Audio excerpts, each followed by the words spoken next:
And we're back. I don't know what episode this is. At some point, I'm going to stop saying episode number something, because we'll have done enough that it'll be like, oh, it's just another one, you know? I mean, we stopped saying what episode it was after, like, episode 7. Every time I repost it, I, like, have to go check because I have no idea what episode it is now. Yeah. Every time I post it. We've started multiple podcasts off this way, is talking about how we don't know how many episodes we've done. So that's our thing. It's not knowing how many episodes. It's well established. We don't know what episode we're on. Hopefully, our viewers think we know more about the NBA than the practical logistics of this podcast. So, I mean, and obviously not much has happened since we last chatted, you know? Yeah. Just like a few nobodies, a few random players got traded. Yeah, like, I think, like, some guy Quentin Grimes. Yeah, Quentin Grimes happened. There's some guy that signed for, like, 2 years, $8 million. Yeah, it's kind of a minor player. You know, these are the kind of moves that you make to, like, really fill out the depth on your roster. Yeah. We know it's a deep league. You know, you don't want too many stars. Yeah. You know, so since we last chatted, LeBron James, in a brilliant move, waited till the World Cup ended, and so all the lights were on him, and then he signed for a contract that I really thought he'd never sign. Yeah. But I'm thrilled that he did. Yeah. And for people who, like, maybe don't know, like, LeBron is a very notorious miser. I mean, you know, obviously, like, it's not normal to take pay cuts, but, like, we're talking about a guy who, like, has been caught using Stream East because, like, a grown man, now a billionaire, who uses Stream East because he doesn't want to pay for League Pass. And has historically, like, at almost every chance, taken the max. Yeah. And deservedly so. Yeah. But, like, not just taking the max, but, like, timing it in such a way, which this is what all good agencies do, but, like, you know, just max money at any point possible. Not so anymore. Mm-hmm. I guess, okay, so the money itself is something which I don't want to go too deep into it, but I feel like maybe it's because partly because he knows he's not going to get the max anywhere, and so he decides, you know, if we're gonna not get the max, let's, like, just go all the way on getting a championship, or getting a championship that would be good for the legacy, I guess. Yeah. But what do you think about the kind of way in which it happened, the rollout, all the talks? Maybe the Heat will do it. Maybe the Cavs will do it. Maybe the Timberwolves can make a move somehow. What do you think about? I honestly enjoyed every minute of it. Like, really? I like the season's over. Like, you are the greatest player of all time. Like, how many more of these are we gonna get? For me, like, I just enjoyed the ride. Especially, I think it was different for one of the significant number of teams, actually, now that I think about it, that actually had a chance. Maybe it was probably more stressful for fans. They're like, oh, you just draw this out, you know? For me, as an unbiased observer, he's never come to Houston. So it was just entertainment. And it was fun thinking about the possibility of LeBron playing next to Jokic. It was fun thinking about him maybe playing next to Steph, you know what I mean? Yeah. Going back and, like, completing the full circle to the Cavs. Like, things like that were fun. Yeah. And even thinking about, I mean, I wasn't actually sure he was going to pick the Sixers, but even thinking about the possibility of it was fun. So I definitely enjoyed it. Okay. That makes one of us. Yeah. It is what it is. I'm not going to talk about it too much, but... Too much of a circus? Yeah, I mean, I didn't mind that much. I didn't really care, but I was just like, wow, like that was quite a circus. That was a lot. That was a proper off-season story. Yeah, really milked it for all it was worth. But now we have resolution, and he's on the 76ers. Yeah, I mean, I don't know where you want to go from here. We could talk about... Well, there's a whole lot of things to talk about. Yeah. I think the first question I want to ask, and this kind of bounces off on what we were talking about just now with money, right? Because it was pretty clear to most people, and there was a few articles that came out about it, that the Lakers were ready to move on from LeBron. Yeah. And they didn't really have any serious discussions with him. By the time they came to it, he'd already decided he was moving on. Yeah. Do you think if they'd known that they could have signed him for 2 years, $8 million, they might have played things a little differently? I don't know. You'd have to imagine so. But I really think that they were just tired of each other. And I think both of them... It was a relationship that was... I think both of them were tired That's a great point. with each other. Yeah. And because this was the point... I made this point last podcast before knowing where LeBron went and for how much money. The fact that I think this team... This next year's Lakers squad is... maybe a little bit more versatile, but overall, probably worse. And they also spent 2 first-round picks. Anti-swaps, right? We went into that. We went into, okay, Walker Kessler or LeBron James. Rui Hachimura or Mamukelashvili. Quentin Grimes or defense. Marcus Smart or Luke Kennard. Mm-hmm. Guys that they lost. Guys that really matter. And you play someone Grimes and Sexton. And I like Grimes. I think Grimes will be a good fit. But, I think as a whole, I think that team got worse. And then now this happens. It is what it is. And I think that everyone was ready to move on. But I think I feel like I'm the only person, even from everyone that I've heard from, both in my life and also just in the media space, I haven't really heard anyone talk about why are these people moving on from each other. The Lakers are still a good team, all things considered, but it's all, I think, personal stuff. The relationship. They were just ready to move on. So. Yeah, I think you're absolutely right. I don't want to talk around it. He's now on the 76ers. He's on this team that already made one of the biggest trades of the offseason before this. Yeah. Then got LeBron James. Yeah. So from a top-heavy, just as far as analysis goes, I think the simplest way to think about this is the 76ers are now one of the most top-heavy teams in the league and potentially have the best starting lineup. I think I'd probably put it up there with maybe the Thunder and the Knicks are the first one that came to mind. But between those, I feel like the 76ers could definitely have an argument, Yeah. What do you think? Yeah. I would say probably better than, this might sound crazy. Probably better than the Thunder starting 5. Yeah. Which now, the Thunder's strength is in their depth. depth. The Thunder's strength is in their depth because their 13th guy is better than your 7th guy. Yeah. Right? Yeah. But starting 5-wise, I don't know. Maybe. No, maybe. I mean, there's a reason we're talking about this. Yeah. I don't know how it works to put 4 legitimate stars in one starting lineup, but it's gonna be fun, and that there's no questioning the talent. Yeah.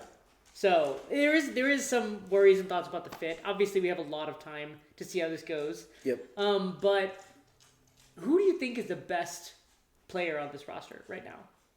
Tyrese Maxey. Maxey? I think Tyrese Maxey is. Yeah. Yeah. MVP candidate. Getting better every year. Getting better every year. One of the league's heaviest guys in terms of minutes. The pace in which he plays. His ability, to... he's a slasher and he's a deep threat and, he's so quick. He can... He scores in the half court. He flies up and down the floor. Can we talk about this team in transition? Yeah, transition points. People have seen the numbers. I'm sure. All these guys are elite, except for Embiid, obviously. But yeah, I mean, well, yes, but you got the guys to run, and I mean, LeBron isn't necessarily flying up and down, but he still leads the league. Leads the league in transition points. Yeah. Tyrese Maxey might legitimately be the fastest player in the league. Yeah. Jaylen Brown's a blur. Yeah. Edgecombe's a blur. Yeah. Yeah. It's gonna be really exciting. Yeah. The transition defenses, or the transition game in general will be huge for them. Yeah. I mean, there's one thing I feel a little not disappointed by, but I almost wish wasn't the case. I like Nick Nurse. I think he's fine. I think he's a good coach. I think he's had some really good moments. You know, maybe he's like a good like playoff tactician, but I don't know. Like, I don't feel like he's like the guy I would have thought of to like lead this like Avengers level team. We'll see. We'll see. I think. I'm not entirely sure.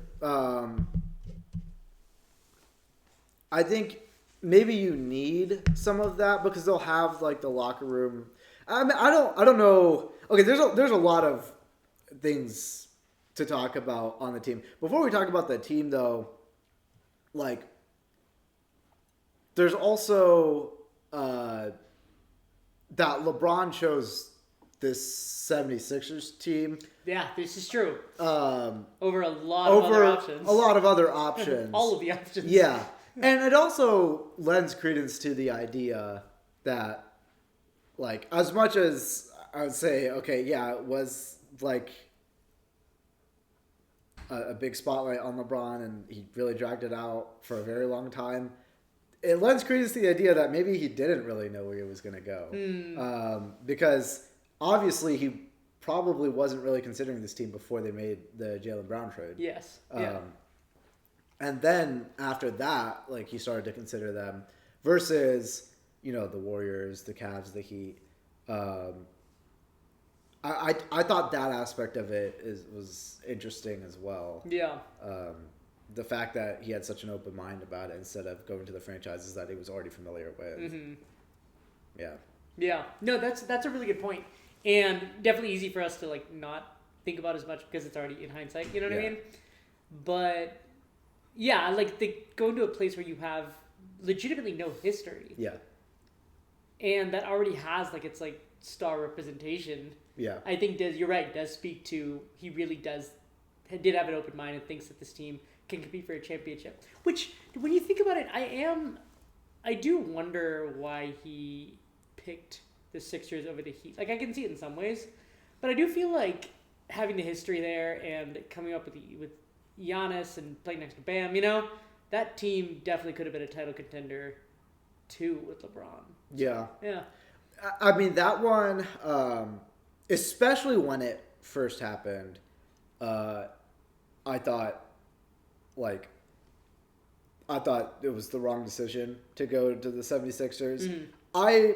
We'll get more into it. I'm kind of coming around to this team, but I didn't really have the same reaction that a lot of people did when it first happened. Yeah. I was a little bit more down on this team. I still think, though, like, I don't know from a championship odds perspective. I mean, it's ultimately up to LeBron. I think you can make the argument either ways, but I do think, and credit to my brother for this line, but like LeBron on the 76ers or LeBron on the Heat solves a lot of the problems that the roster has. LeBron on the 76ers, yes. I mean, he doesn't exacerbate any problems, but like he doesn't really fix the problem other than just like general That's a great depth, point. You know? Which the problem being that they're so top heavy and they don't. And they're so top heavy. Yeah, so you need someone to do the dirty work. Yes. And it's looking like they're gonna try to play LeBron at point guard a little bit more. Yeah. Which like second unit? Yeah, I mean, I don't know exactly how they're gonna do it. Yeah. I mean, they're probably gonna like you can take the ball out of Maxi's hands, I guess. Yeah. I guess. And they're probably going to like start Maxi at point guard and start LeBron at small forward, unofficially or like officially, but then unofficially it's gonna probably be LeBron with the ball in his hands. More. Okay. Yeah.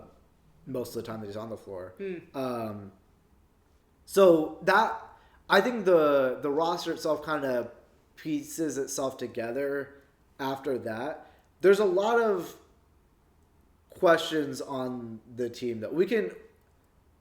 I mean, do we want to go there? Because I feel like we should. Okay, all right. So there's questions with the team. We can start honestly. The big obviously.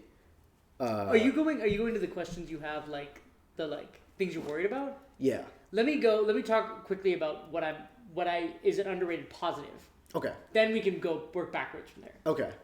The one thing that I wanted to highlight is this might be the best spacing team LeBron has ever been on, this starting lineup. Ooh. Okay. And I think it's an underrated aspect that people aren't talking about enough. Like, the obvious one is everybody can create, and it's like a lot of people who like can make their own shot, you know. Mm-hmm. But Jaylen Brown can fluctuate a little bit. Maxi's really worked on his shot, and I think a very credible threat from three.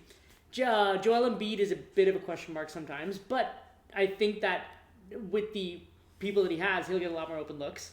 And Edgecombe is a knockdown three-point shooter, and I think that the spacing that this team will be able to operate with is, I think, going to open up a lot of things for all five of these players. And yeah, I mean, also with Dean Wade coming off the bench, who's a good three-point shooter. Mm-hmm. I just think that most LeBron teams is always like this like problem and like kind of stick up in the middle, you know, with some big center or something. And I think that on offense, that's like an underrated portion of just freeing up space for him. I guess, yeah. Now that you mention it, yeah, they do have space. I think that the 42 or 41-year-old LeBron, it's a different story with him versus like 36 or 34-year-old LeBron. Yeah. Because the old formula for LeBron was obviously you got LeBron point forward, 3-and-D guys, and that's all you need. Space out. Yeah, space watch him work. Yeah, and I mean those Cleveland Cavalier teams, that was the reason they could hang with the Warriors. Yeah, there were some. That's how high powered. There were some atrocious names on that roster. Yeah. But if you could hit a shot, if you could hit a semi-open shot, like you're good. Yeah. But this LeBron is different, I think, because, I mean, this LeBron doesn't have that same energy or burst or whatever, and he's still obviously a credible driving threat. But even bringing it, the spacing still 48 matters. straight minutes too, you know, that matters. Yeah, so. Yeah. But like, I don't know that the spacing for LeBron is as important as it used to be, but it still is important. Yeah. And that's still something worth mentioning. I also think it's important, even outside of LeBron, guys like Jaylen Brown, when they have more space to operate with, because he likes operating in the mid-range, you know? Maxi, space for his drive. Even Embiid, when you put like a center next to him, like I remember the Horford days and stuff like that, like it can get really jammed up and just not a good look, you know? So all five of these guys, I think, well, except Edgecombe maybe, but operate a lot better when they have more space around them. So yeah, I suppose so. I mean, I think we're talking about it relative to LeBron teams, and that's fair. I mean, you can maybe talk about the Luka lineups, but like that's fair. But I also like, if I'm defensively approaching this team from a spacing standpoint, it's not scary per se. No, for sure. We're not talking about like I don't know, some of those Thunder lineups or something. Yeah. It's not the same level of. It's not the small ball Warriors. Yeah. No, for sure. But it's still credible 3-point shooting. Which when you are struggling on defense, you really do need some superpowers on offense. Yeah. One of them being creation, the other one being you can't just pack the paint against this team. Yeah. You know what I mean? Yeah. And I just don't think people are talking about it enough. Yeah, that's fair. That's fair. Yeah, but let's transition from there to things that you're okay. I mean, I can kind of go like top down with the roster. I think probably the most obvious one would be the health of Joel Embiid. You know, I mean, I don't really need to say too much more on that. Just that. But I do think it's good. Like you speak to maybe like the implications of like what happens if Embiid goes down. Practically for this team. Well, practically, then Ariel Hukporti is your starting center. That's practically what happens. So, like you can't overstate how important this guy with his fragility and knees is to this team. Yeah, and I think that like he's not as. I'm impressed you were able to pronounce his name, by the way. Oh I just kind of read over and blip over it. I mean, it's like a. Yeah, I don't know. It's like the Little Mermaid, Ariel Hukporti. But on Embiid, like the mobility, even when he's out there, is not what it used to be. Mm-hmm. Like he doesn't even jump or contest shots anymore, which he shouldn't, and that's fine. But it's just like, don't expect MVP Joel Embiid. I think the reason, if he's out there, your reasonable approximation is the guy that came back from a 3-1 deficit against the Celtics and beat them because Yeah. they had no answer, which is still a really good player. Man, I But forgot they went 3-1 down. yeah, Yeah. and they took it to him because they literally just did not have an answer for Joel Embiid. That's like best case scenario. I think the guy that you can hope for. But yeah, you never know, and so it's a big variable. Yeah. With like it's almost like you're talking about two different teams. You're talking about the Joel Embiid team, and then you're talking about the team without them. And that's obviously one of the biggest things that could limit the higher ceiling of this team is if Embiid's out. On that note, though, even with Joel Embiid, like let's say he does stay healthy, and everything goes swimmingly injury-wise, I still am really worried about this team. Oh yeah, for sure. Face, like even last year, Embiid was healthy for part of that Knicks series. Yeah. And they still played him off the floor on defense. Like you have to be able to run. Like there are teams like the Knicks, the Pacers, another one that comes to mind. Obviously in the West, you think about like the Thunder and the Spurs. These teams will run you off the floor if you cannot compete laterally. Yeah.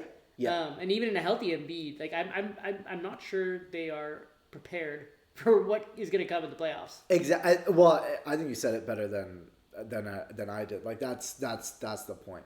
Is that right there? It's like it's not just the injury stuff. It's not just when he's out there. You can expect a good player, but it's like this is a player with very obvious weaknesses. Yes. And if you are able to play for that and adjust accordingly, I don't think that he can hang with every team.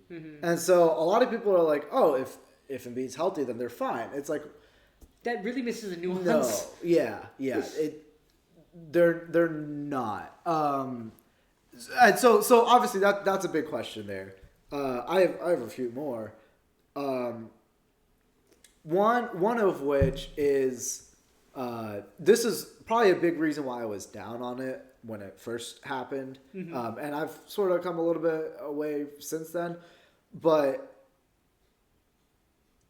Jaylen Brown's fit on this team has to change play styles in a huge way. Yeah. I mean, everyone saw the graphic. I think it was Dean Oliver.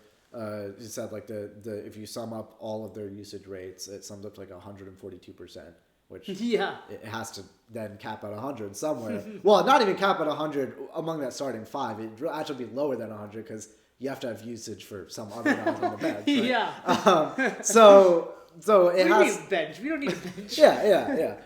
But like one of the biggest guys who has to be okay with that is Jaylen Brown, because this is a guy who said after this year that this was his favorite year, being the guy, which obviously the reports rubbed the Celtics the wrong way. After you win the championship, win Finals MVP. For this to be your favorite year, he's not going to have that same freedom. Yeah, and it's not just he's not going to have the same freedom, but like he has to really change play styles. Like he shot 33% from three last year. He has to get back up to that 35 to 40 range. For sure. He has to not just be a defensive stopper, but he has to be a defensive playmaker. He's the guy on defense. He is the guy on defense, and I think if Jaylen Brown stops being the ball dominant Jaylen Brown of last year and starts being that guy, your outlook on this team changes significantly. Mine does, at least. Because then things start to slot in their place. Because when LeBron first signed with this team, I'm like, how is LeBron going to get the ball? I mean, he left the Lakers because he didn't want to be, the third ball handler. Yeah. Right? He likes being the guy to be the brain of the operation, to make those decisions. And then he goes to a team with Tyrese Maxey and Jaylen Brown, and then a play finisher and Joel Embiid. Yeah. Like, where does LeBron really fit in that if he's not going to be the hustle and glue guy? Yeah. That changes if Jaylen Brown decides to be like the supercharged 3-and-D wing. Yeah. Who can also create, basically be like what Jalen Williams was for the championship Thunder. I think is the guy that Jaylen Brown has to be for this just team. Bringing incredible defense, having your games every once in a while. And you can still have your games, and you can you're going to be able to attack closeouts from the other guys who can create. You're still going to have those opportunities. Yeah. But it's not going to be a you focus. It's not going to be, the Celtics, you're practicing your dribble combos and practicing, it's not going to be like that. It's not going to be iso ball. It's not going to be anything like that. Well, I hadn't thought about this until you brought this up, because I think you bring up a really good point that someone has to sacrifice. And I know we've all been talking about it. Why wouldn't it be LeBron? Why wouldn't it be LeBron? Well, I'm just talking about as far as effectiveness goes. We know LeBron is the chameleon who can slip into any situation and succeed. And not only succeed, he can thrive. And he's done it over and over again. And as he's getting older, I just wonder if he can be, as the most cerebral player on the team or in the league, can be the one to pick a spot so that this team can thrive. Which is not to say that Jaylen Brown will have to drop his usage rate some. You know what I mean? Yeah. But couldn't that also make sense? It will. And again, this goes back to because I kind of feel like that's what would happen. I mean, he certainly is going to pick his spots. Yeah. Obviously, everyone's usage is going to come down. Yeah. Yes. But I don't think LeBron wants to be the chameleon guy. I don't think that 42-year-old LeBron is if you're thinking championship, I don't know that that's the role that you want to slot him into. Because being the chameleon ends up being on this team, if everyone plays the way that they play, and you're the guy that's changing, that means you're going to be the guy to really hustle and move off ball and be a knockdown and that I don't know if it's reasonable to ask of him at this age of his career. Yeah. And play defense and that's not what LeBron wants to do. If you're going to do that, why not stay with the Lakers? I don't. Why would you move to this team that isn't really a championship caliber team? They're not the Knicks or whatever. Yeah. So why they go one deep? Yeah. Why would you go to that team to be their dirty work guy? That doesn't make sense to me.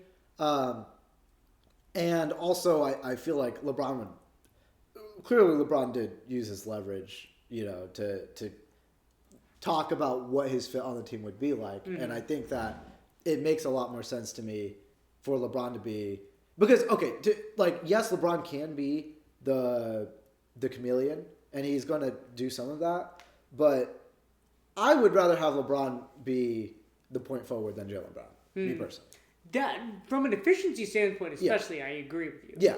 So if I would rather have LeBron be the point forward or the point guard, and Jaylen Brown be the supercharged 3-and-D guy who hustles and cuts off ball and stuff like that. That to me works so much better. Yeah. The part that I'd worry about would be potentially putting on too many miles on LeBron and usage. You know what I mean? Which I guess maybe if they split it or have it more be Maxey and then LeBron like a 1B point guard or something like that. Yes. Yeah. Well, and that's what it's it's gonna be Maxey and LeBron. Yeah. The one thing we can all agree on is VJ Edgecombe needs to stand in the corner and start whizzing up threes. Yeah. Which is sad because I think that he has so much potential. But it's not to say that the rest of his career is supposed to be like this. It's just right now, my guy, you need to be the supercharged on defense. That's for sure. I don't know. I don't know what to tell you, BJ. It's. I don't know what. I guess he's pretty comfortably the fourth best creator on the team. Fifth. I mean, fourth best ball handler creator, I guess. And let's say it beats out. Let's say it beats out. Just for I'm trying to imagine a world in which you're really relying on. I mean, Embiid and LeBron are out. I guess would be the world in which that happens. Yeah, but even then, you still have two really good creators. Yeah. Which is more than a lot of teams. Yeah. So Edgecombe's gonna take a backseat there, but I think Jaylen Brown having to sacrifice will be huge for this team. Yeah. This team can't get into ego issue problems. Yeah. Which was my concern with when it was first announced. It's I think Jaylen Brown likes being the guy. I think he just got traded to a team that, like, before the LeBron move, it's a clear he slots into the Paul George role, and, like, he's the second banana, basically. And Embiid, like, kind of fits wherever he can when he's healthy, right? Now that changes. Now he has to be the guy to sacrifice. What other questions do you have? Well, the other probably biggest question is the bench, which isn't. I will say I'm coming around. I thought we said we're just running the starting lineup every game. Oh yeah, yeah. No, starting lineup. No, the bench. I'm coming around to it. They did just sign KCP. Yeah, and Russell Westbrook. No, they did. Yeah. We'll see. We'll see how they round out the roster. They do have, I think, a couple more spots. Or I guess one if they get KCP. I'm coming around to it though. Like, and I don't know. To me, what they need is the guys who can hustle and, like, be big bodies and stuff like that. Yeah. And also guys who can shoot. So for me, you got Dean Wade, who can play defense. Who is such a big... They're probably thanking the Lord that they got that guy before all this madness started. Yeah, because he's going to play a huge role. He's a bigger body. He's like 6'9", I think. Good defender. And can hit threes. Yeah. So he's going to be huge for them. Anthony Simons, who can hit threes. He can shoot. And so if you're thinking about, all right, we need a shooting lineup. We need a little bit more of that. Yeah. These are the guys that you can play there. Because we've talked a lot about the importance of versatility in today's NBA. So. Yep. And then if you want a little bit more, like, physical, imposing, defense heavy, hustle heavy, I'm looking at Ariel Hukporti and Dominic Barlow. And again, these are guys who, like, about Dominic Barlow. Yeah, and Dominic Barlow is a guy who I like. I mean, I was kind of on watching him throughout the year, and I like his defensive playmaking is actually really good, and I think he's pretty athletic. Like, he can be that guy. I think that they would really need. Question is, defensive intensive can you do that on, like, a team with championship hopes? Is a different question. Yeah. And hopefully you can, like, can you stay on the floor, and not get burned too much, like, if you're costing the offense too much or stuff like that, right? But as far as being a body for them, he works. Hukporti is a 7-foot guy. Signed him from the Knicks, and he's gonna have. You don't know much about him. Low mobility. No, he can, like. He can move. I don't know. My question is always, like, can you be a lob dunk threat? I'm not sure. To be honest, I just don't know enough about Hukporti to answer that. I didn't even notice his name. But he can move. Okay. He can move. At least better than Joel Embiid. Yeah. And so it gives you more versatility on defense. That's what you need. Is, like, he is the, like, his best thing is defense. Okay. Like, he can be definitely serviceable for you on that end. Where these are, like, maybe the deficiencies that Embiid has now over the years as the mileage and wear and tear goes. So it's like you need a center who can be a little bit more of a, let me say, traditional modern center of, like, the guy that can anchor the defense. Yeah, protect the rim, get rebounds, do the things you expect a center to do in today's day and age. That would be Hukporti. It is hilarious how, like, not that Joel Embiid is from your description. Yeah, right. Which is not to say that he doesn't bring some awesome things. Just not what you'd expect from your traditional modern center. Yeah, and that's another reason, like we talked about earlier, why this team may not be as good as some people are expecting them to be, is because they're thinking, like, a lot of people are looking at the defense of this team, and they're thinking, oh, it's great, but you're really putting a lot of pressure on your perimeter defense when, your anchor isn't really going to help you out that much because he just can't. If that on the boat. Yeah. So if that is a big enough problem, they do have this other guy that they can go to. They also they're going to need to when he has health problems inevitably. Yeah, I mean he's going to play a huge role in this team. Yeah. So between all of that, it's a lot of question marks. It's a lot of question marks, But I am coming around to the bench a little bit more than I thought I would. And they still have time. Like, we can see if they make any moves. It'll be on the fringe. They have no money left. They don't have money left. I don't know if they really can make moves. We'll see. We'll see about that. But that's like, if we count Barlow and Hakordi, which are very fringe, we'll see if that happens. But that's a decent like 9-man rotation, I think. Yeah. 3. That's something. Yeah, which like I think you'd definitely only less ever bleak need to than go. I thought it Yeah. was. Yeah, when it first happened, it's like they have absolutely no bench whatsoever.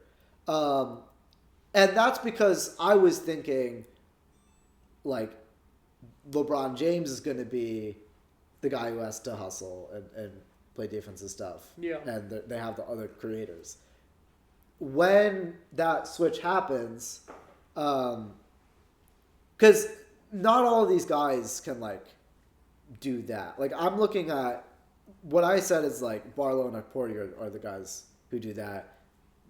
I mean, Dean Wade and Simons especially Dean Wade can play defense, but it's not as much like the playmaking. It's not defensive playmaking. It's not running in transition. It's not making off-ball cuts. Like the movement on a team matters. It's not just about can you play defense. Yeah, and it's not also. I like what you're saying. It's not just you can play offense, you can play defense. Yeah. Like what you bring that like layers upon a team's offense and style. As far as like screens or cuts or lobs or move and shooting. Yeah. That all contributes to the versatility of an offense. Exactly. Yeah. Exactly. And so if LeBron James is your starting version of that, then it's pretty bleak because if that doesn't work, you don't have very much to go to. Yeah. But if you can share that with Jaylen Brown and VJ Edgecombe and LeBron doing a little bit of that too, my outlook is a little bit more positive than it once was. Yeah. Yeah, I think that's good. I mean, I was doing an exercise, like just thinking about like, I know it's way too early, but we're also a podcast, so I don't care. Yeah. It's of teams as far as like contenders and all go next year. And well, first of all, what's fun about the NBA is that like there's probably 2 or 3 teams that we think might be our like first thoughts, right? Maybe the Thunder, the Spurs, and the Knicks. But just behind them, like there's like this huge group of teams that some of them I would kind of put in a different. I mean, they're gonna mix and match a little bit as the offseason goes. But I do think that the good news for a team like the Sixers, alongside I had listed the Nuggets and the Pacers, is the potential ceilings on this team. Maybe I'd throw in like the Timberwolves too. The potential ceilings on this team is, I think, a championship level. Now, a lot of things have to go right? Mm-hmm. Maybe they get some lucky breaks along the way, but what title team doesn't?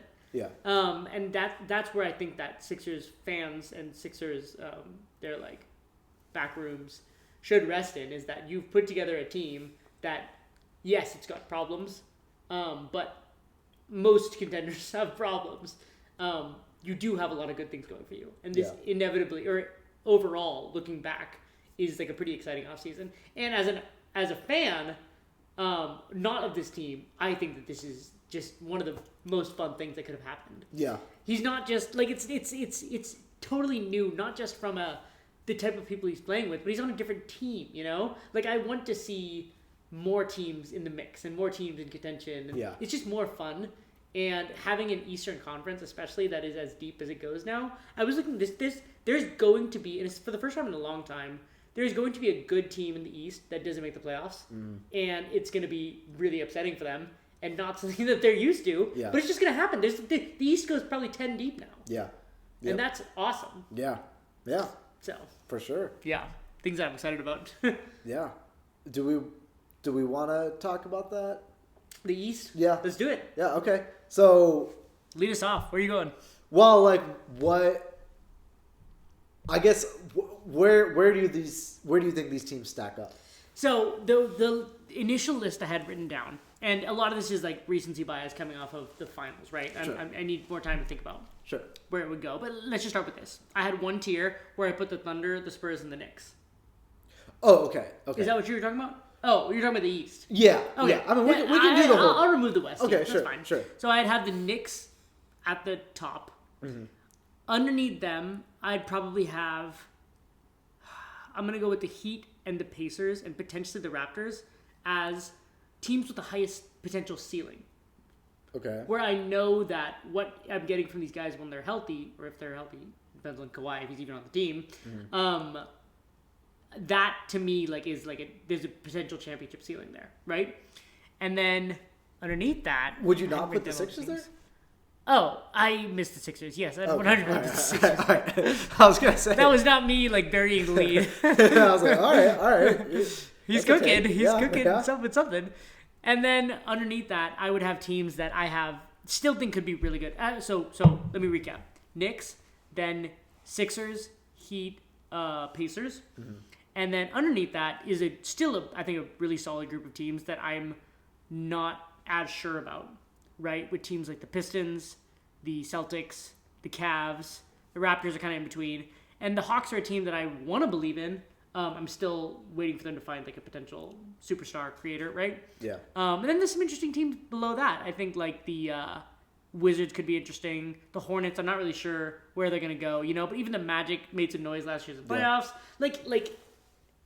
There's a lot of fun stuff. But yeah, that's kind of where I'd tier them out. Yeah. Where do you land? I actually I don't have too much to say on that. I will say. To me, there's a pretty clear. I have to talk about it. I feel like I'm obviously a homer, but I kind of can't believe the conversation around the Pacers right now. Yeah, but people have just forgotten. How though? I really don't understand. I don't think it's a fan buy. I mean, even you look at betting markets too. You look at the odds. I mean, it's not very favorable. There is the question around the odds do not looks like coming back. The odds do not support the idea that the Pacers are in that second tier right now. Right, for sure. Right now, if you look at the odds, I think it's maybe fourth or fifth in the conference. Yeah, we're talking in the conference to make it out. Yeah. Yeah. So, I mean, it's always going to there's speak the Tyrese towards, question. Sure. There is a Tyrese question, but I don't know. I think if people are missing out on the fact that this team, if Tyrese is healthy and things go well, has a high ceiling, then that's on them. You know what I mean? Yeah. I think that smaller markets sometimes are going to get less noise.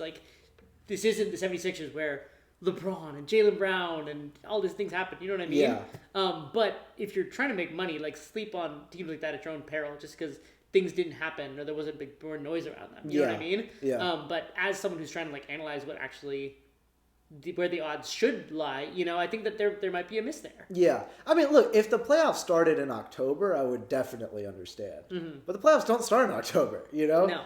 There's a whole regular season to get Tyrese to really work out the Tyrese Halliburton question, and we're past the point where in modern medicine where you tear your Achilles and you're fundamentally never the same player ever again. I'm not saying look, I've never torn my Achilles, God willing. You're also not in the NBA. But I'm talking about physical limitations, sure, right? Maybe on some level, but by next April, he will have been nearly 2 years removed from the Achilles injury. Yeah. Right? And you said it. It's no longer an injury that destroys a player's career. Yeah. We've seen people come back from it. Definitely different sports, different everything. Mm-hmm. But Daniel Jones looked pretty good at training camp. He tore his Achilles. That's not the first example I thought of. 6 months ago. But yeah, I mean, I'm just saying. It's. The Daniel Jones story is crazy. I didn't think I was going to go there either. But, I mean, I could... Daniel Jones, you'd think you were going to go there. I could talk about Jason Tatum. Nah, I'm talking about Daniel Jones. No, but... Who's right there? But, I understand people saying, oh, he's not going to start the year out the same player or whatever. But, I'm talking about April. I'm talking about later on. And then you look past Tyrese, the team is pretty much the same team. Except they improved. I mean, so they lost. They got Zubac instead of Turner. That's an upgrade in my opinion. Major upgrade. Major upgrade. Especially if you want to talk about the fact that, the way Miles Turner played in the conference finals and the finals, definitely a huge upgrade there. Yeah. And then they lost Benedict Mathurin, and which matters. Which matters. Certainly. And then they got Kelly Oubre. So I don't I don't know. It's pretty much the exact same team as one of the most dominant finals runs that we've seen in a minute. I mean, I think a lot of people the Devil Magic narrative really got to people, I guess, and maybe they're using that. I think people have just forgotten. And I don't know. I think the part that people forget is that, and you said it, this, you only need to be good for 2 or 3 months. You know what I mean? And we've seen the ceiling on this team the way we have not seen the ceiling on a number of other teams. Yeah. And if you want to bet on something, bet on something you've seen. Yeah. That just seems obvious to me. I don't know. Yeah. So I guess when I look at an East that's wide open, I tend to look at the people who had past success, and that's why you put the Knicks number 1, right? Mm-hmm. They won the conference before, well, then what about the team that won the conference 2 years ago and is pretty much the exact same team? I don't know. But that aside, there's certainly a lot of other interesting teams in the conference. Any other team that you want? I could talk about a lot of these teams, but yeah. Let me think. This is, man, it might be a good time to talk about this. Not that I have too much more to say about it, but we've referenced the Raptors a couple of times. Yeah. And I can't even fathom what this season could look like for these two teams if we go into it with this unresolved. Will Kawhi continue to play for the Clippers? He will, right? But he will have been traded to the Raptors, but then it was a reverse trade. No, I think that it will. I think if the Raptors don't accept it, the trade doesn't happen. So he's a Clipper. Yeah. Even after he got traded. Yeah. And it's just Knicks. If they go through with or if he doesn't get punished, the trade will then happen, presumably? Yeah, I mean, this whole thing is so opaque to me. I don't understand. Is there a cutoff for when the Raptors get to? This is the system. I can't believe I don't know what I thought, but I thought there'd at least be some sort of guardrails around. You can't have a 2-year investigation. An NBA season only lasts 6 months. This got to end at some point. Yeah, I mean, does that mean that they're taking it seriously, or because I guess if they weren't, the most optimal thing would be just to get it over with, and everyone move on with their lives. So maybe this is the downside of them taking it seriously. I don't know. I think they're just running up a bill. It's bizarre, and I think that the Clippers trading Kawhi leaves a huge wrinkle. I wonder if they did it on purpose to. I mean, obviously they traded Kawhi knowing this whole thing was happening. I wonder if they did it to put pressure on the league to get a resolution earlier. I don't really know. I don't know when the Raptors need to make the call of whether they're going to go through with the trade or not. Surely it would have to be before the season started, right? Surely. So when are we going to get clarity on this? And that matters. I mean, okay, let's talk about the team though. Yes, sure. Let's talk about the team with Kawhi. Okay. Which important distinction. Yeah, I mean, without Kawhi, it's they're they're fine. They're a playing team. Yeah, they're a playing team in this new Eastern Conference. Yeah, they're not winning the East. Yeah, for sure. Yeah, for sure not. One thing that I do think is interesting is, and we've talked about this, these would be 2 of the 3 final contenders for our Get a Stop, Get a Bucket award on the same team. Yeah. You have Scotty Barnes learning from the original, the OG, Kawhi Leonard. Yeah. So that could be fun. Yeah. 2 hard defensive competitors. Yeah. One thing that I think is important, and it's funny because I literally just said the Raptors have a championship ceiling with Kawhi, which is not to say that they don't, but I do think that for me, the time is up. Or it's about time, I guess, that we stop talking about Kawhi as if he's healthy, he could be the best player in the NBA kind of vibes. Like that for me has been been going on for a long time. And if he's healthy, I think it's pretty clear that he is an incredible player and a top-notch player. But also, he was healthy when they lost to the Nuggets. He was healthy last year when they lost to the Warriors.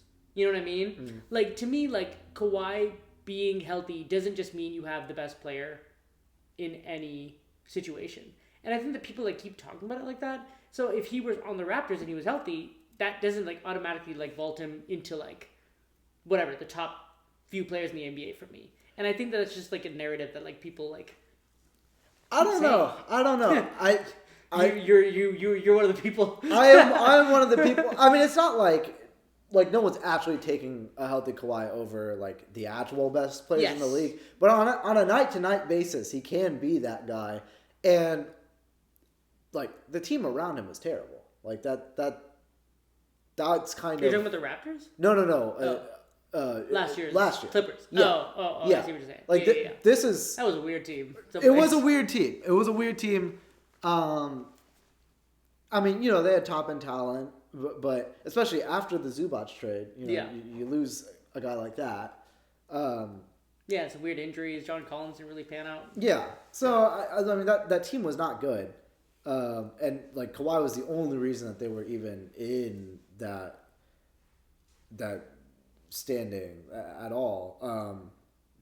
So this team is different. This team is different. They're loaded with wing guys. They played really hard. They were a fun watch last year. The defense is going to be absurd. RJ Barrett. It's already really good. Yeah. Without one of the best. It's already really, really good. I mean, Scotty Barnes, that guy is. I love watching Scotty Barnes. The playoffs that he had, where it was special stuff. The stuff he was able to do on offense and defense. Mm-hmm. And so you put Kawhi Leonard next to that. I'm not taking them to win the but they're definitely not a team that you would want to face. Yeah. And you definitely would have to talk about them in that Raptors Kawhi aura, that's sometimes. Yeah. The return of Raptors Kawhi. Yeah, the boogeyman. That was one of the greatest runs ever, man. I will say, 2019 Raptors. Oh man! If we get a Sixers Raptors, oh man! Now you're talking. Now you're talking. That would be wow. I didn't even think about that one until you said it. Actually, because there's so many good ones, right? With the Sixers and the Celtics and the Sixers and whoever and LeBron on the team, Yeah. But I didn't think about the Raptors. Yeah. And then I'm sure the Sixers fan would want to throw LeBronto I'm sure the Raptors would like to beat LeBron. It may not be the same guy, but if it happens and if they do beat him, I hope the Raptors fans can feel some solace in that for what he did to that from the franchise. What he did to that franchise. Yeah. So that would be fun. Yeah. That's a really good pull. I didn't think about that one. I love that. But okay. Any other teams you wanted to talk about?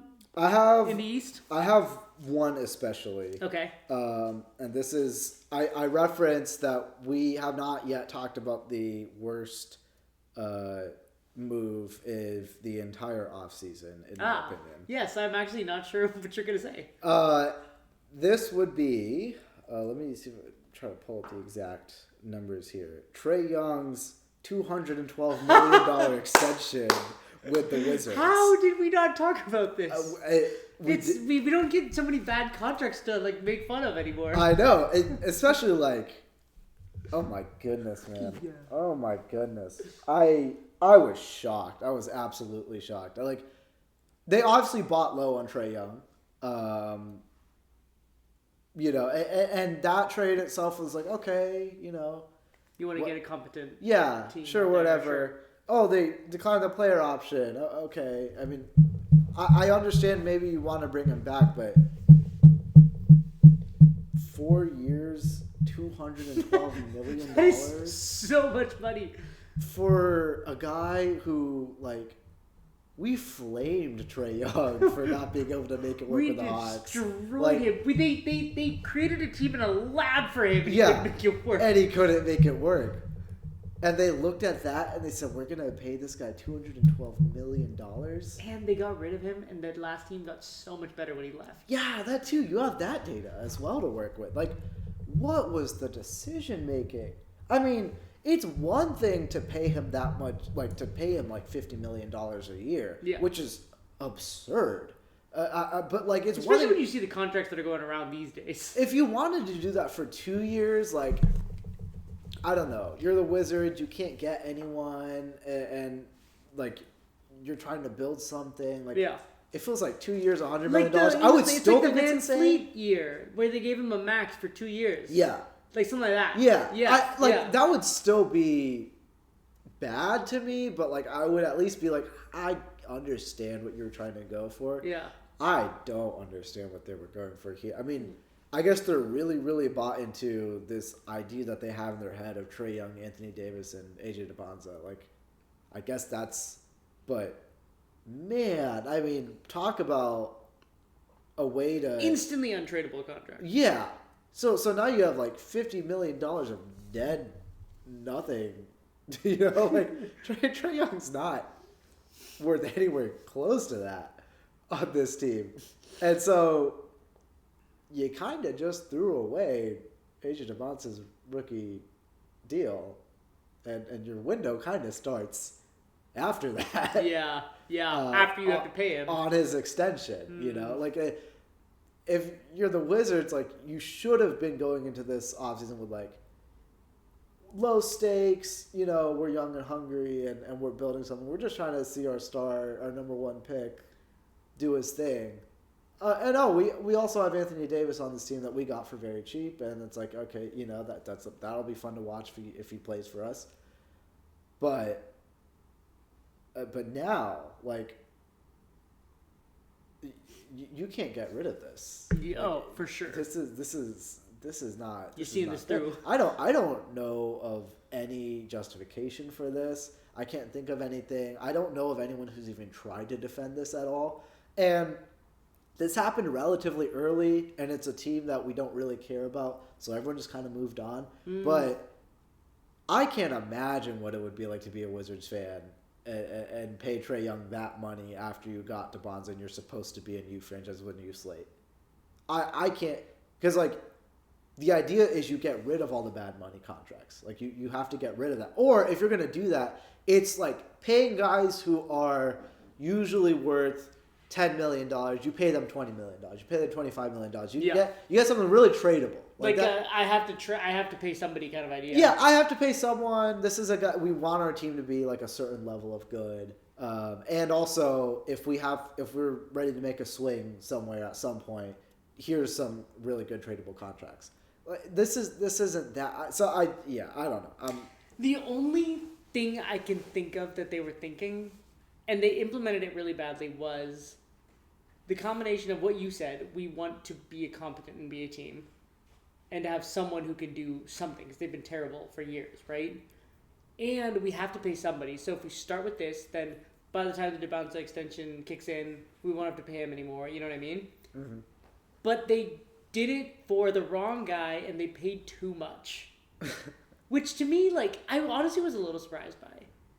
Actually, a lot of surprise by it, because this Wizards team, like, I feel like they've made reasonable moves over the last couple of years, you know? Yeah. And I had a lot of faith in Michael Winger, and I don't know what was going on in his head to think that he needed to do this. Like, the money was never coming for Trae Young. Who were they outbidding? He was already on their team. You already saw what you traded for him, which was nothing really. Like an expiring CJ McCollum contract. Yeah. That's what you traded. Yeah. So if you know that's the market price for Trae Young, who told you to do this deal? Why would you? I don't know. Especially when every smart team is going the opposite direction and just like Peyton Watson still hasn't gotten paid. Yeah. And Trae Young got $50+ million. Yeah. That's an abomination. I mean, come on. Yeah. So that I definitely forgot about that one, Roshan. It's one that needed to be said. Yeah. Say his name. Yeah. Trae Young. You will not forget. Generational bag getter. I guess. Generational bag getter. Yeah. Oh man. Another team that I wanted to talk about, which I kind of forgot until like just a couple moments ago, is it's really kind of two teams. One is the Hawks, and the other is the team that keeps trading with them, which is the Thunder. A masterclass from Sam Presti this offseason. Oh my gosh, yeah. I was talking about what they, what I thought like. This is a lesson for me in like how you do roster stuff. Talking about how, the Timberwolves are really boxed in, but Tim Connolly figured something out, and he did. He threw a stone at his roster and shook it up. With the Thunder, where it's also like, it seems relatively straightforward, right? I guess you have to decline Hartenstein. You have to, you decline Dort, and then you just kind of draft your guys and move on. Yeah. No, they were able to bring back Hartenstein. So all that stuff that I was talking about, I talked about the Hartenstein signing before, but then on top of that, able to flip Aaron Wiggins for a couple of second round picks, able to flip Lou Dort for a couple of guys or for a couple of second round picks, and also being able to clear up roster spots in the process, being able to clear up cap in the process, and then the hidden thing behind all of that is that the Spurs have a pick swap with the Hawks next year. So the Thunder. So your point is they made the Hawks better. Yeah. Yeah. I didn't even think about that one. Yeah. That's deep. That's a deep cut. Sam Presti is dealing. He is absolutely. Which I'm not the person who observed that, by the way. Andy, you missed my favorite move of Sam Presti's. And let me just contextualize what you said. 7 second-round picks, $224 million shed in payroll and taxes. And my favorite thing was they gave Spencer Jones an offer. Oh, yes. To force I the forgot about Nuggets that. into becoming the only team in the NBA who is now in the second apron. Yeah. You know what I love about what that kind of move says? And it's the same reason that I came to love what I saw from Wemby in the finals. In the NBA, we're a little too buddy-buddy. Everyone's each other's pal. They all know each other. It's a big fraternity of guys and the teams, and everyone's following players, not teams. Yeah. Wemby didn't shake Nick's hands. Good for you. Sam Presti just did a complete douche move to the Nuggets. You didn't need to do that.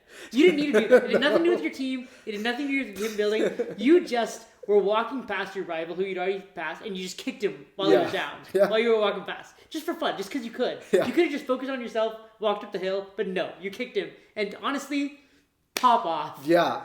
So, do it. Because of that, I think the Nuggets are paying $30 million more in luxury tax. Yes, and they're in the second apron. Yeah, and they have all those restrictions. And they still haven't paid Peyton Watson. Yeah, which they say his name. I know, that's insane.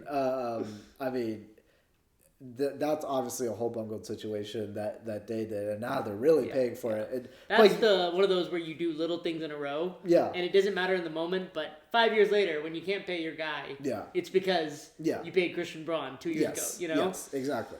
But Sam Presti, incredible offseason.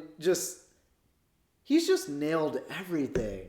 All for the time. A decade. I know. We dating back to even this team established themselves last year with the championship run, and since then you have that offseason where you traded for Jared McCain and all those great moves that we were talking about. Then we had this last podcast we were talking about what a great draft that was. Getting on Demara. We really like that pick, and then these kind of margin moves too. It's just just nailing everything. Yeah. He's just been on an absolute heater. So, yeah. Yeah, truly. Speaking of the Hawks, though, another move that they made, and I don't know why more teams don't do stuff like this. For every time a team can't keep a player, it feels like they have the Hawks on speed dial. Think about the Celtics with Porzingis. And obviously it didn't pan out for them, but taking that kind of swing on a team that needs those kinds of players is great for me. And this year they did the same thing. The Thunder couldn't pay Dort. everybody knew it, but the Hawks got him. You know, like just because you know it doesn't mean that you're gonna be able to pull that off. You know, and I don't know what their front office is like doing or how they work with other teams, but it just feels like they're like everybody's favorite trade partner. Yeah. And to get off of Risache, to get Ryan Nembhard and Lou Dort, do you think it's someone else? No, I think that was it. Yeah. I mean, that to me is just like such savvy wheeling and dealing. Yeah. And so glossing a little bit over the fact that you just traded your number one pick. Yeah, they did make the pick. To be fair, they made the pick. But it's a new year. Yeah, I guess. And we're Hawks fans on this podcast sometimes. Sure, I guess so. I guess we can praise them for that. I will say, like, I was wrong because I going into the offseason, I thought the Hawks would be like major players. What did you think? They'd like be going for one of these big guys? Yeah, I mean, I said that at the time because I saw how much cap space they had, and that's to answer like the question, like why are they the team? Why were they able to make these moves? Well, that's the good thing about having space is that you're able to make this happen to pick up those guys. Yeah, for sure. Yeah, so they weren't able to make any kind of a swing or like the Raptors were able to get Kawhi. Probably, if you asked me before, I would have said, "Oh, maybe the Hawks do." I don't know. Yeah. But certainly, good moves on the margin to get that. And like, especially you think about Aaron Wiggins. I think he has potential upside. Like I didn't even mention him. Yeah, I mean, he didn't get playing time on that very very loaded Thunder roster, but like he got. I as a Pacers fan still have trauma from that like game 2 or. Game 2, Game 4, whatever when it was, where Aaron Wiggins hit like 5 threes or whatever. Like, I think he's got potential, and he's still really young. So, those are good swings to make if you're the Hawks. So. Absolutely. So all right, jumping on, just maybe some quick hitters because we're gone for a while. A little late, yeah. Did you watch any? I know it's Summer League, and Summer League is just the place to overhype things. Yeah. But did you get to see any Caleb Wilson Summer League highlights? Yeah. That guy is. Yeah. He looks like a man among boys. Yeah, and the shooting as well. Like I did not see that coming. That changes things for sure completely. Yeah. Which obviously it's game to game. It can be a little fluky in Summer League, but I'm already like looking at that top 4 again. Like, why did we just automatically slot him at 4? You know what I mean? Well, because I didn't know that he could shoot like no one did. I mean, obviously, like he made like. What did he do? He went like 5 for 7 or something. Wasn't it like crazy. 7-3 or something like that all of last year? Is that an NBA 3-point line or what am I looking at? But then suddenly he just comes out in the Summer League and just starts firing away. I mean, those are the kinds of things where it like completely changes your evaluation of this guy as a prospect. But makes me even more mad as a Pacers fan that we got at 5 instead of 4. Fair. If we had 4, then we would have had him. That's depressing. That's tough. That hurts. That really hurts. But I didn't even bring it up. That was all you, man. Well, yeah. When I think of Caleb Wilson now, I think of pain. He's in Chicago too. That's even worse. What could have been? He's just 4 hours on 65, and you're there. But yeah, excited to see what he'll do there. Yeah. Another one. I'm sure you saw the Rockets hired Chip Engelland. Yes. I don't know how to pronounce his name. Yeah. But I'm excited. Yeah. Of all the pickups we could have made this offseason, like I would legitimately have picked this over like very good NBA players. And that's totally fair. Because that's what they like. We were talking about what do the Rockets need, and it's like I feel like they're just kind of hoping that one of their young guys takes a leap. Well, guess what? You got the player development guy from the Thunder. The Spurs guy. Yeah, the guy who's known to be able to get people their shots, and like. If Amen Thompson can actually get a shot, Şengün can still develop his a little bit more. Like that changes the long-term outlook of this franchise. And I talked about the Amen Thompson like extension talk like before, and now you're like this would justify everything that they've been doing. Yeah, if they're able to pull this off. So. And I've got to credit my wife with this take, but I feel when people ask me about like the Rockets and like what moves do they need to make? Is it KD or not KD or someone else? Yeah. And she mentioned that like honestly the biggest thing that this team needs is just like for one of these guys to pan out. Yeah. Is that you potentially have what you need on the roster, but last year like it didn't get any better from the year before, and that is huge when you're talking about young players. Yeah. You know what I mean? Yeah.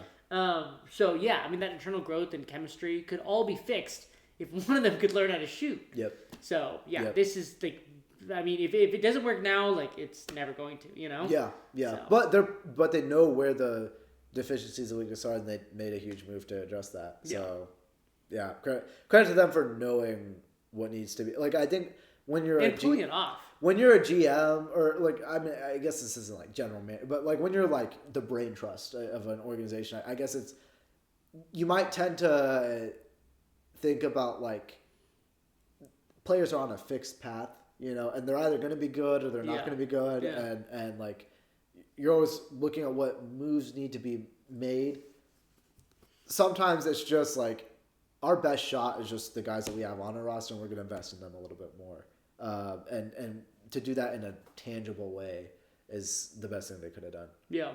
So, yeah, I was very excited about that. Mm-hmm. So, that's a fun one. We still have a few free agents that are way bigger names than I'm used to in free agency at this point. Yeah. Including, and I'm going in ascending order, DeMar DeRozan, Benedict Mathurin, Peyton Watson, and Jalen Duren. To me, it sounds like these teams, like they're restricted free agents. Yeah. Which means that anything that another team offers them, the team can then offer, Yeah.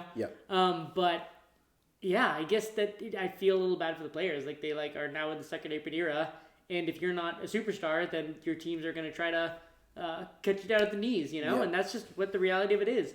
And I'm curious to see how these go, and I think that it probably is going to set a precedent into how these kind of negotiations go in the future, where like the biggest guys get paid all the money and everyone else, they're just trying to like skim for pennies, Yeah.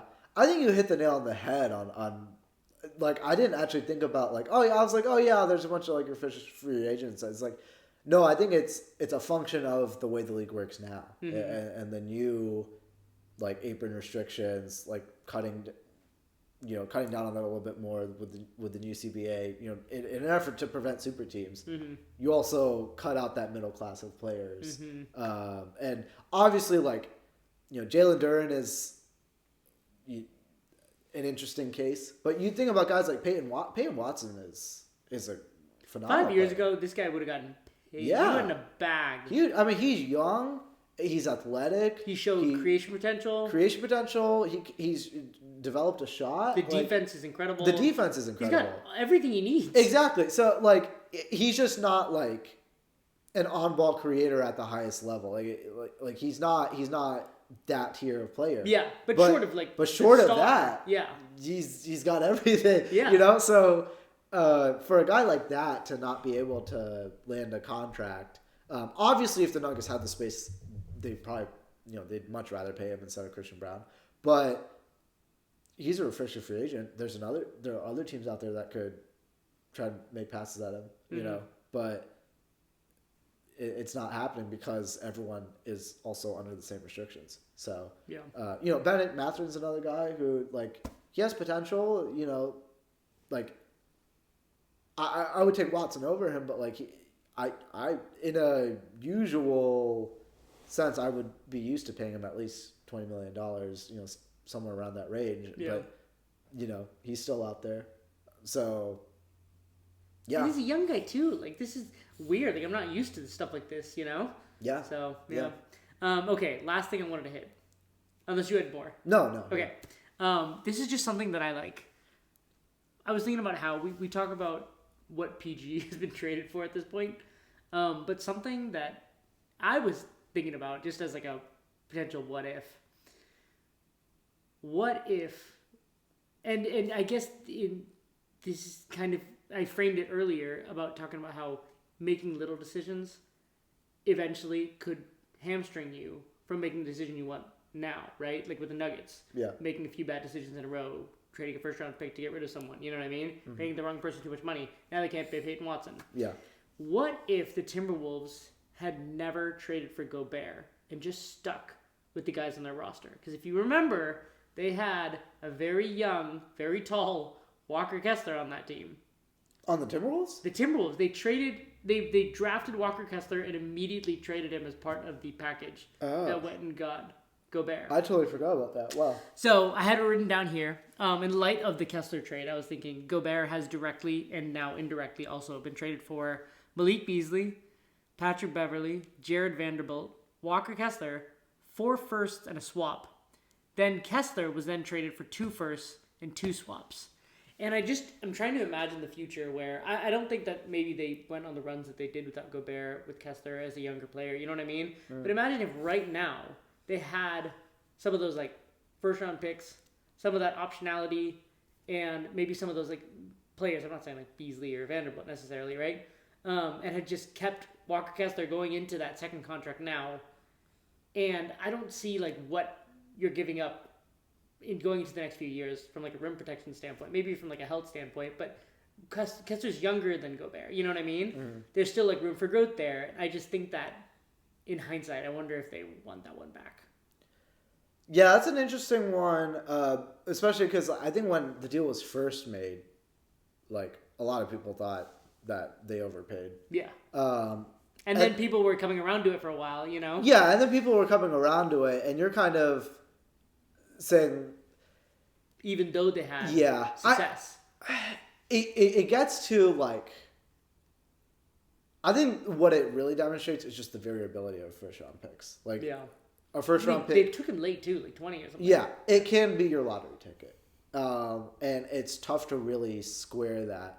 I think that Gobert has been worth 5 first round picks. I think that Gobert was not worth one of those picks being Walker Kessler, but you don't. You nailed it, yeah. But you don't know that at Walker the time. Kessler is Walker Kessler, right? So it's just kind of part of the. If those are average first round picks, then it's a different discussion versus if you know that one of those picks is a really good franchise center. Yeah, who can do some of the similar things that Gobert can. You know. Yeah. But yeah, it was just a moment of hindsight, you know. Yeah. Obviously, these things are clear in hindsight. It's good questions to ask for sure. But I bet they'd like having 4 first round picks at a great center. Yeah. So yeah. Anyways, all right, cool. Another one in the history books.